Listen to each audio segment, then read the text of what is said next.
Iran युद्ध, gas field पर हमले के बाद कतर के बड़े पेट्रोलियम प्लांट पर ईरान का जवाबी हमला। नमस्कार, मैं हूं आपके साथ आयुषी गुप्ता।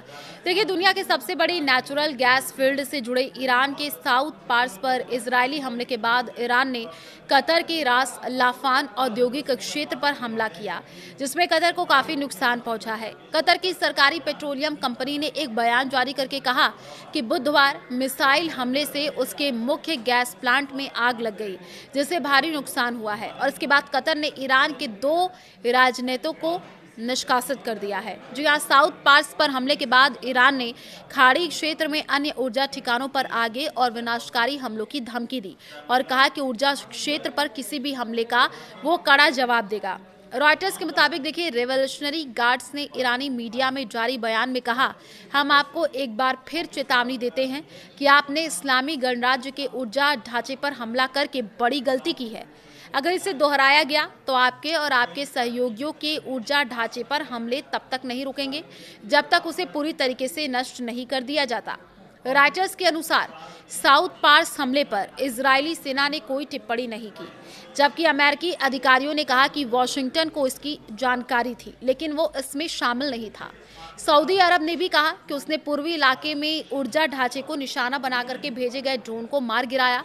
वहीं एक बैलिस्टिक मिसाइल का मलबा रियाद के दक्षिण में एक रिफाइनरी के पास गिरा। हॉर्मुज स्ट्रेट से जहाजों की आवाजाही लगभग ठप होने से पहले ही बढ़े हुए तेल के दाम गुरुवार को फिर उछल गए। अमेरिकी कच्चे तेल के प्रमुख सूचकांक में 3% से अधिक की बढ़ोतरी दर्ज की गई है। ट्रंप ने अपने सोशल ट्रूथ अकाउंट पर लिखा, मध्य पूर्व में हुई घटनाओं को लेकर के गुस्से में इजराइल ने ईरान के साउथ पार्स गैस फील्ड नामक एक बड़े ठिकाने पर हमला किया। पूरे क्षेत्र का केवल एक छोटा हिस्सा ही प्रभावित हुआ है। अमेरिका को इस खास हमले की कोई जानकारी नहीं थी और कतर का इससे किसी भी तरीके का कोई लेना देना नहीं था, न ही उसे इस हमले की पहले से कोई जानकारी थी। रास लाफान में कतर के सबसे बड़े एनर्जी प्लांट पर मिसाइल हमले के बाद इलाके को खाली करा लिया गया है।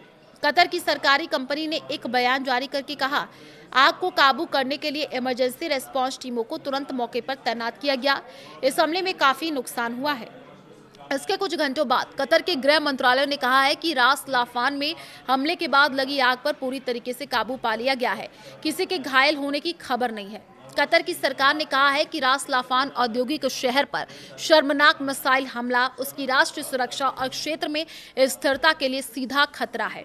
तो कतर के विदेश मंत्रालय ने सोशल मीडिया पर लिखा है कि ईरानी पक्ष अपनी तनाव बढ़ाने वाली नीतियां जारी रखे हुए है, जो क्षेत्र को खतरनाक स्थिति की ओर धकेल रही है और इस संकट का हिस्सा नहीं रहे देशों को भी संघर्ष के दायरे में ला रही है। बयान में आगे कहा गया कि कतर जवाब देने का अपना अधिकार सुरक्षित रखता है और वो अपनी संप्रभुता, सुरक्षा और अपने नागरिकों की सुरक्षा के लिए सभी जरूरी कदम उठाने में हिचकिचाएगा नहीं। और देखिए, हमले के बाद खाड़ी देशों के रिश्तों में दरार, फ्रैंक गार्डनर रक्षा कई तरीके से। रास लाफान कतर के गैस ढांचे का क्राउन ज्वेलर है और स्वाभाविक रूप से यहाँ की सरकार बेहद नाराज है।